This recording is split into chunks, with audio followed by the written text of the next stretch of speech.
guztioi! Aquí estoy, porque he venido. Horrela hasiko zen, nire zenide zen Manuel Irujo Nafartarra gaur hemen egongo balitz. Aberri egun honetan, hemen gaude berriro ere, gure herriaren aldeko konpromisoa berresteko, gure arbasoen memoria ohoratzeko eta etorkizun hobeago baten alde lan egiteko. Denborak aurrera egin du, belaunaldiak aldatu dira, baina kateak ez du etenik izan. Ez gara kasualitatez hemen, bide luzea egin dugu. Eta harrotasunez, esan dezaket, nire kasuan eta hainbat familien kasuan, 5 belaunaldi igaro ondoren hemen jarraitzen dugula. Bizirik! Gure herriarekiko maitasuna eta konpromisoa belaunaldiz belaunaldi transmitituz. Isilean askotan, baina irmotasunez beti. Herri honen alde lan egin dutenen ondarea gara. Ordainean ezer espero gabe, gau eta egun lan eginez gaur egun zainduta maitatzen dugun herri hau lortzeko.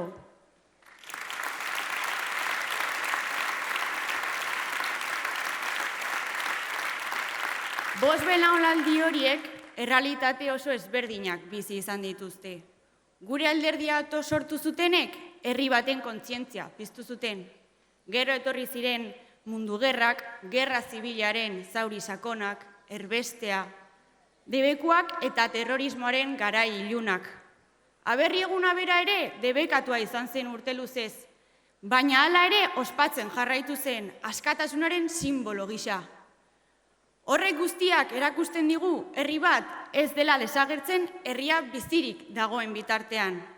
Herri honek aurrera egin du, ez mendekutik, baizik eta elkarbizitzatik, ez hausturatik, baizik eta eraikuntzatik, beti aurrera egin dugu, gure herriaren aldeko itxaropenari eutsiz. Gaur egun, beste erronka batzuen aurrean gaude.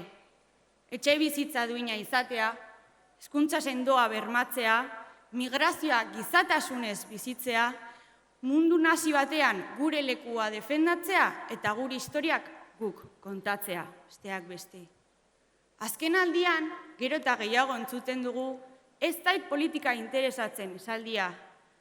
Politikaz desinteresatzeak ez du desagertarazten, ez da hobetzen ere, besterik gabe, espazio librea uzten die bestei gure ordez erabaki dezaten. Apatiak eta utzikeriak sistema demokratikoaren pobretzea dakar, eta horrek ondorio larriak ditu. Ordezkaritzan aniztasun gutxiago, populismo gehiago, eta muturreko zein zaratak menderatutako espazio publikoak. Horregatik, Eusko Gaztedi gisa gure erantzunkizuna are handiagoa da. Eusko Gaztedi mugimendu politiko, gazte, abertzale, euskaldun, independentista eta humanista da. Gure aberria Euskadi da. Gure helburua Euskadiren nazio eta gizarte askapena lortzea.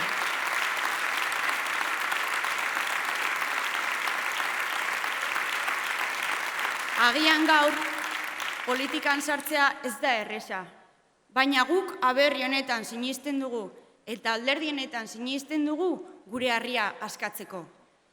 Baina zergatik Eusko Gaztedi, zergatik Eusko Alderdi Jeltzalea, erantzuna sinplea da, baina oso indartsua. Hemen badagoelako aberria bizitzeko eta etorkizuna erabakitzeko borondatea. Hemen badagoelako herri honetan sinisten duen jendea. Hemen badagoelako euskara bizirik nahi duen gaztedia. Eta hemen badagoelako prest jendea hitzetatik ekintzetara pasatzeko. Hemen ikusi dugu herri bat ez dela ideologia hutsa, herri bat komunitatea dela. Eta komunitate horrek aurrera egin nahi badu, konpromisoa, lana eta batasuna behar da. Langileak gara bai, baina ondo pasatzeko grina ere badugu. Eta badakigu herri baten indarra daukagula atzean gure ametsak errealitate bihurtzeko. Beraz, ez dezagun esan gehiago ez zait politika interesatzen. Horren ordez esan dezagun, politika hobea izatea nahi dut, eta horretan lagundu nahi dut. Horretarako konpromisoa behar da, informazioa, errespetuzko eztabaida, gardentasuna eta gure komunitateetan parte hartzea. Politika ez da soilik politikoena, herritarrena baizik eta gurea, gazteona. Demokraziak ez dira kanpoko erasoengatik bakarrik hiltzen, baita bertan sinistari uzten dioten axolagabekeriagatik ere.